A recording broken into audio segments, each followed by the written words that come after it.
12절에 보니까 제자들이 감람산으로부터 예루살렘으로 돌아왔습니다. 제자들이 예루살렘에 돌아오는 것은 우리가 생각하는 것처럼 또 말처럼 별거 아닌 쉬운 그런 일이 아니었습니다.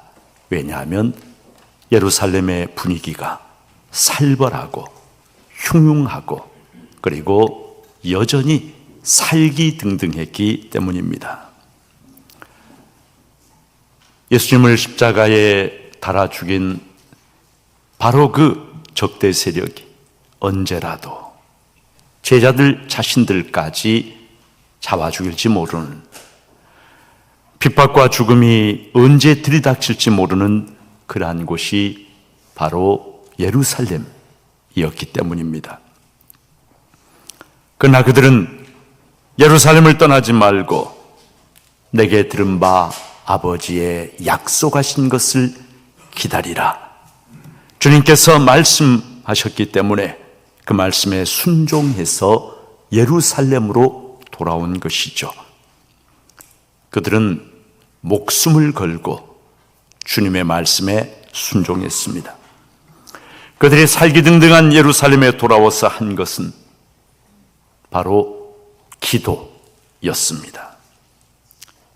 목숨을 건 기도, 온 마음을 다 쏟아붓는 기도, 절박하고 치열한 기도를 그들은 하나님께 드렸습니다.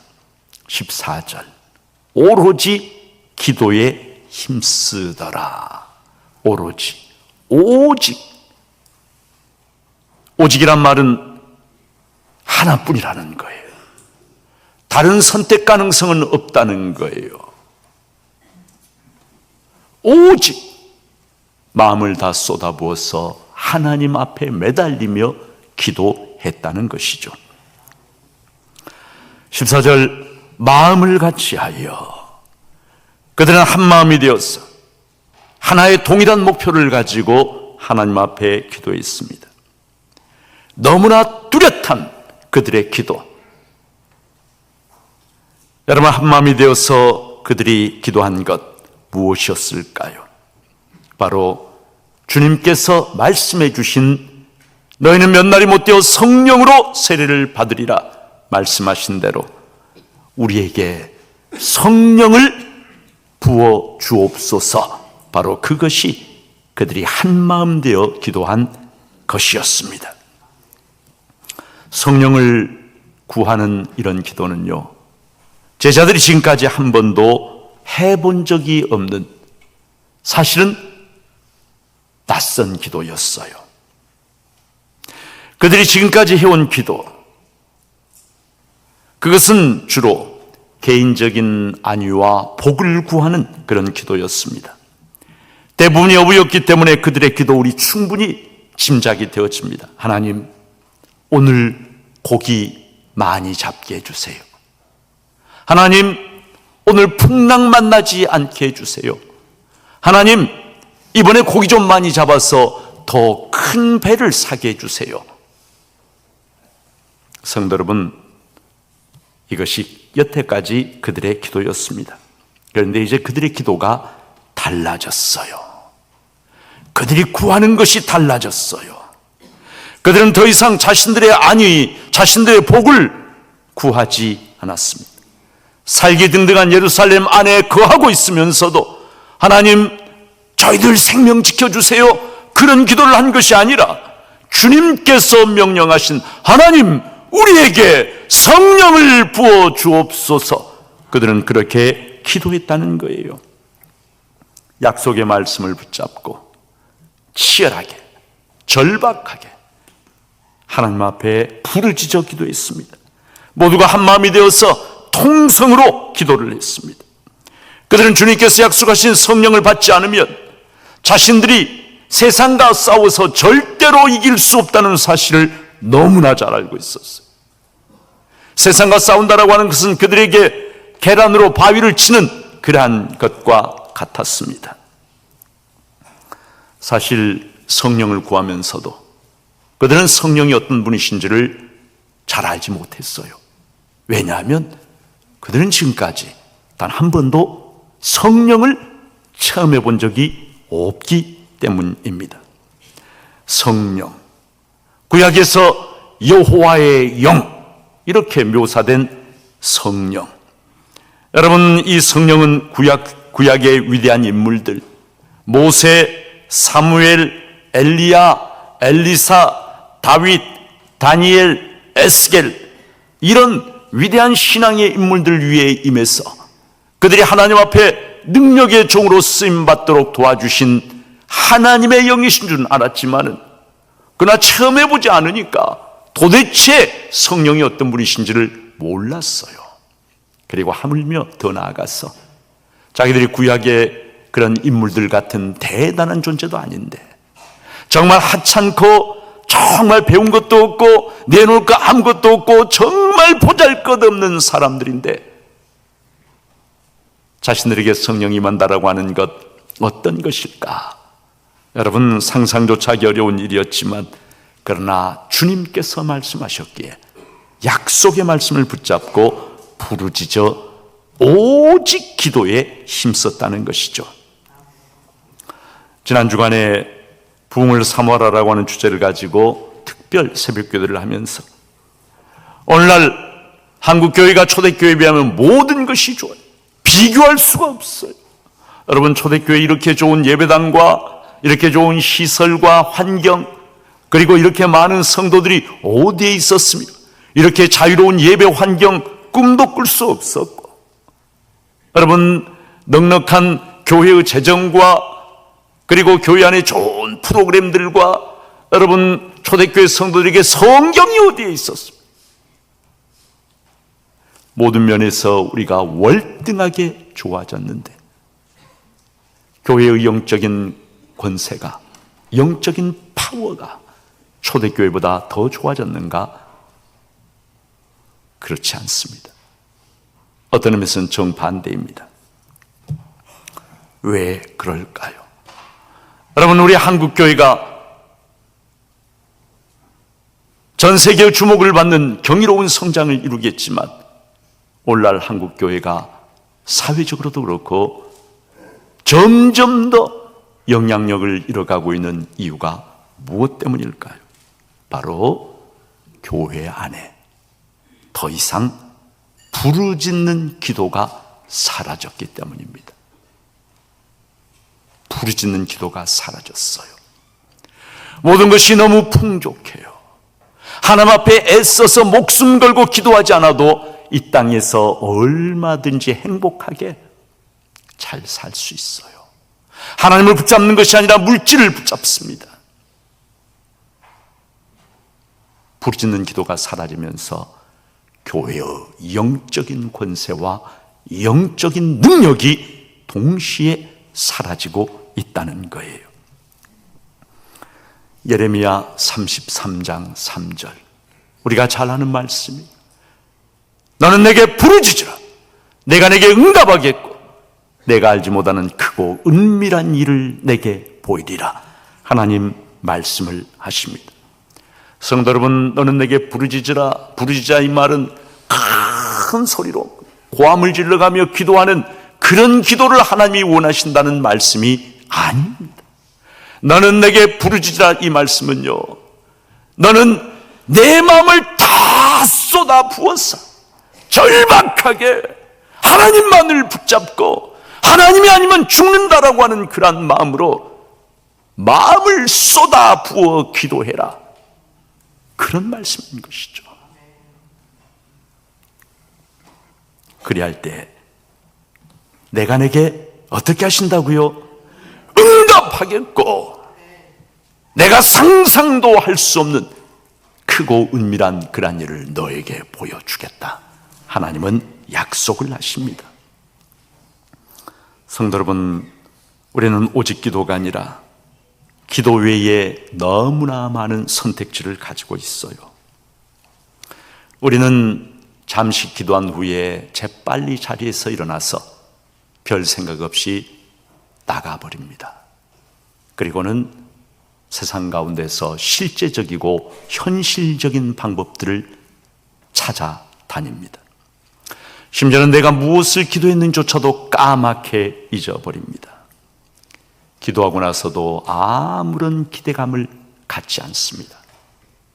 기도를 사실은 아무것도 아닌 것이라고 스스로 생각을 하고 있다는 거예요. 여러분, 그러나 기도, 기대, 기다림, 이 세 가지는 하나예요. 우리는요, 기도하면서 하나님께서 나의 기도를 들으시고 행하실 일을 기대하는 거예요. 그리고 하나님이 응답하실 때까지 기도하면서 뭐 하는 거죠? 기다리는 것이에요. 오순절 성령 강림은 성도 여러분, 하나님의 구원 계획 속에 있는 것이었어요. 그럼에도 불구하고 하나님은 언제나 어떻게 역사하시냐 하면은 성도들과 관계없이 홀로 역사를 하시는 것이 아니라 성도들의 부르짖는 기도를 통해서 성령을 오순절에 보내시는 것, 그것이 바로 하나님께서 일하시는 방식이고 하나님의 계획이라는 것이죠. 기도는 닫혀있는 하늘문을 열게 만듭니다. 기도는요, 부르짖는 기도는요, 하나님의 보좌를 흔듭니다. 부르짖는 기도는 홍해를 가르고, 부르짖는 기도는 견고한 여리고성을 무너뜨리고, 부르짖는 기도는 아수르의 18만 대군을 하룻밤에 괴멸시켜버리고, 부르짖는 기도는 3년 6개월 동안 단 한 방울의 비도 내리지 않던 이스라엘의 하늘을 열어서 폭우가 쏟아지게 만들고, 성도 여러분, 부르짖는 기도는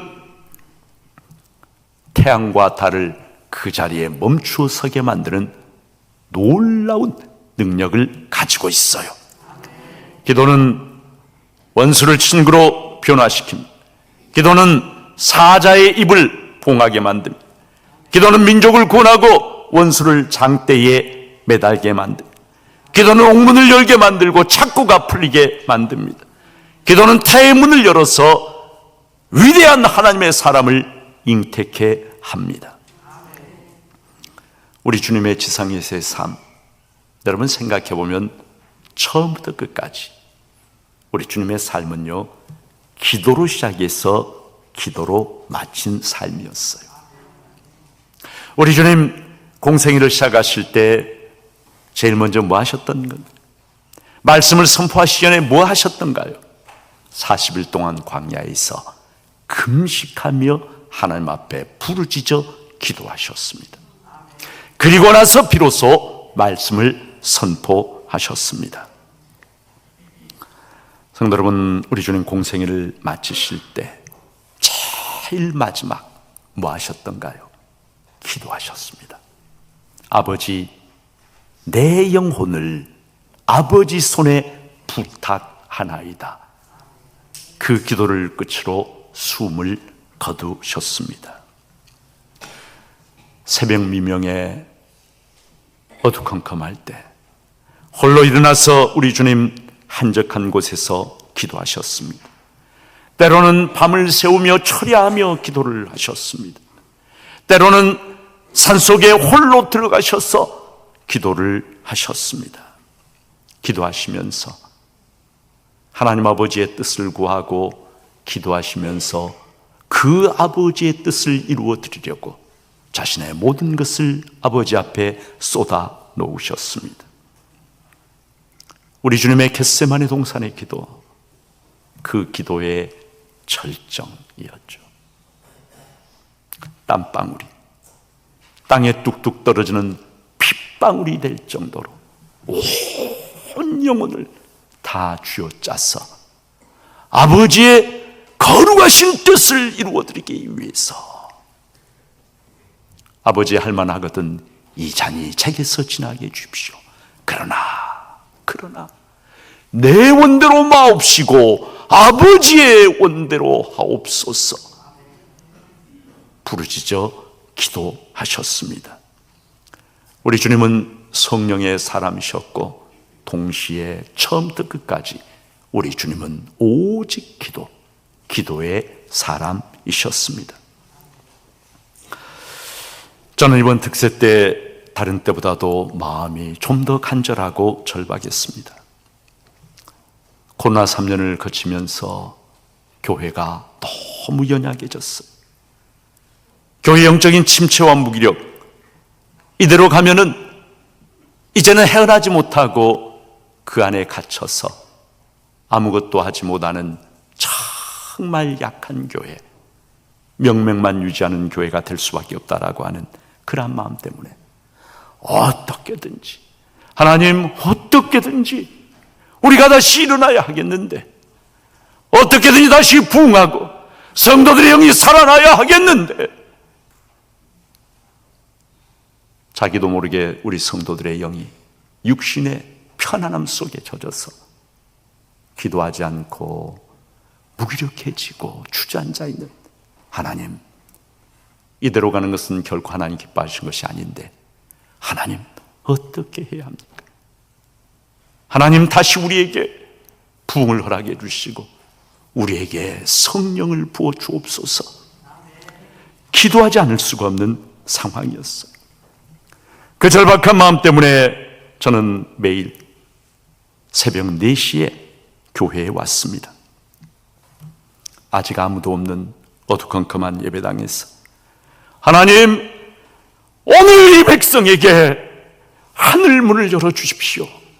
오늘 이 백성에게 성령을 부어주십시오. 하나님, 오늘 이 백성에게 은혜를 부어주십시오. 1시간 동안 홀로 기도했어요. 그런데 금요일 새벽 4시에 제가 교회에 도착했는데 교회 문을 여는 열쇠를 아무리 찾아도 찾을 수가 없는 거예요. 그 열쇠가 있어야 예배당 안으로 들어갈 수가 있는데 어디에 두었는지 아무리 찾아도 교회 예배당 열쇠가 보이지 않는, 저 정문 열쇠가 안 보이는 거예요. 마음이 너무 답답했습니다. 그렇다고 새벽 4시인데 부목사님들에게 전화 걸어서 문 열어달라고 말하기도 너무 미안해서 저는 안타까운 마음으로 하나님 저 기도해야 해요. 기도해야 하는데 하나님 문이 잠겨 있어요. 어떻게 해야 합니까? 답답한 마음으로 그렇게 교회 뒤편으로 이렇게 돌아갔는데 가니까 문이 활짝 열려 있는 거예요. 제가 깜짝 놀랐어요. 왜냐하면 제가 우리 부목사님들한테 문단속 단단히 하라고 항상 제가 주의를 주거든요. 문이 활짝 열려 있는 거예요. 그래서 이게 무슨 일인가 싶어가지고 놀라서 제가 예배당 안으로 들어가니까 하나님의 사자가 제 앞서가면서 문을 열고 불을 켜고 있는 거예요. 천사인가 싶어서 봤더니 천사가 아니라 우리 최원성 목사님이었어요. 저는 어떻게 해서 최원성 목사님이 4시에, 항상 그랬더라면 뭐 말할 필요가 없지만 그게 아니었거든요. 어떻게 그날 새벽 4시에 나와서 문을 열고 불을 켜고 있었는지 저는 모릅니다. 저는 몰라요. 감사한 마음으로 제가 예배당에서 기도하는데 저에게 꼭 그런 음성이 들리는 것 같았어요. 내 종이 기도해야 하는데 열쇠가 없다. 제 목사야, 네가 가서 문 열어줘라. 여러분, 하나님이 저에게 그렇게 말씀하셨다는 게 아니고 또 최 목사님이 그렇게 말씀하셨다는 게 아니고 제가 그렇게 그냥 생각이 그렇게 들었다는 거예요. 최 목사님이 그런 음성을 들은지는 전 몰라요. 여하튼 내 종이 기도해야 하는데 지금 그가 절박한 마음으로 기도하려고 하는데 문이 잠겨 있구나. 너 가서 문 열어줘라.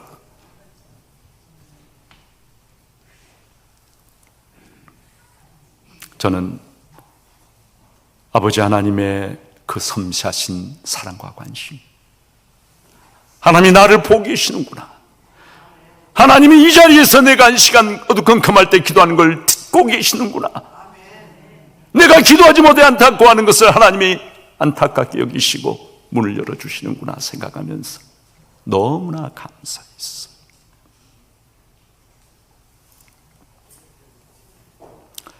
하나님의 섬세하신 사랑과 관심, 하나님은요 우주를 통치하시지만 오늘날의 아주 사소한 필요, 키가 없어서 문을 못 열고 들어간 기도해야 하는데 그것을 아시고 채워주시는 너무나 좋으신 하나님이신 줄 믿습니다. 저는 깨달았어요. 아무도 없는 게 아니다. 하나님이 보신다. 아무도 없는 게 아니라 하나님이 들으신다. 아무도 없는 게 아니라 하나님이 아신다.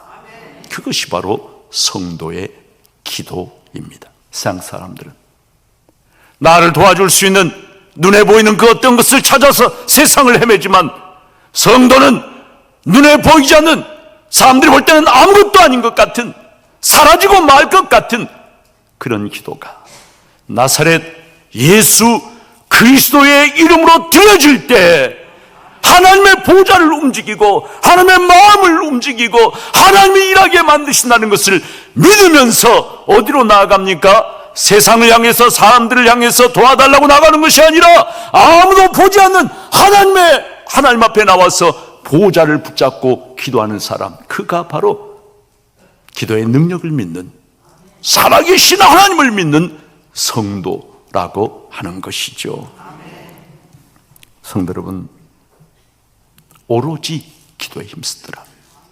바보 같은 짓입니까? 비현실적인 짓입니까? 비합리적입니까? 아무것도 아닌 어리석은 짓을 하고 있는 것입니까? 아닙니다.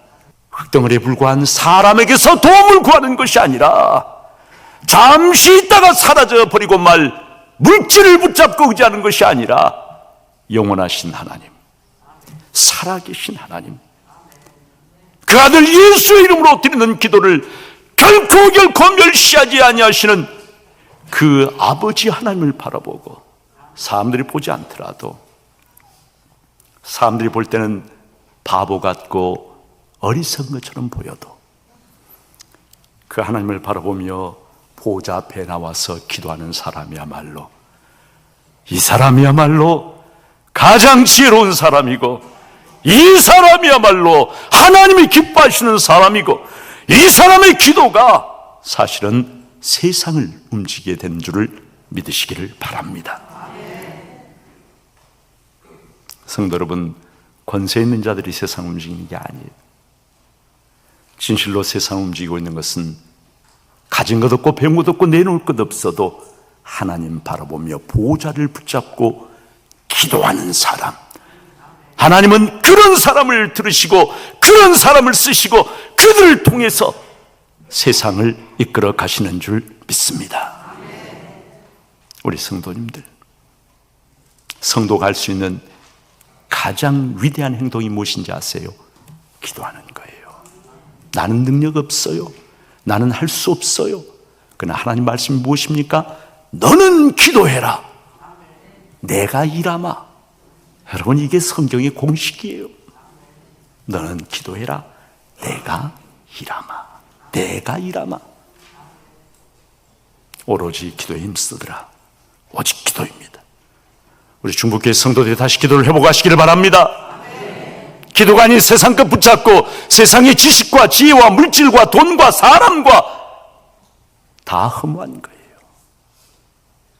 그것이 아니라 영원하신 분의 보좌를 붙잡고 기도하는 사람, 그가 지혜로운 사람이고 하나님이 기뻐하시는 사람이고, 하나님은 그를 통해서 이 땅에 진정한 하나님의 역사를 이루신 줄 믿습니다. 따라서 우리 중부의 모든 성도님들이 단 어떤 것보다도 오직 기도에 힘쓰는 성도들 되시기를 주님의 이름으로 축복합니다.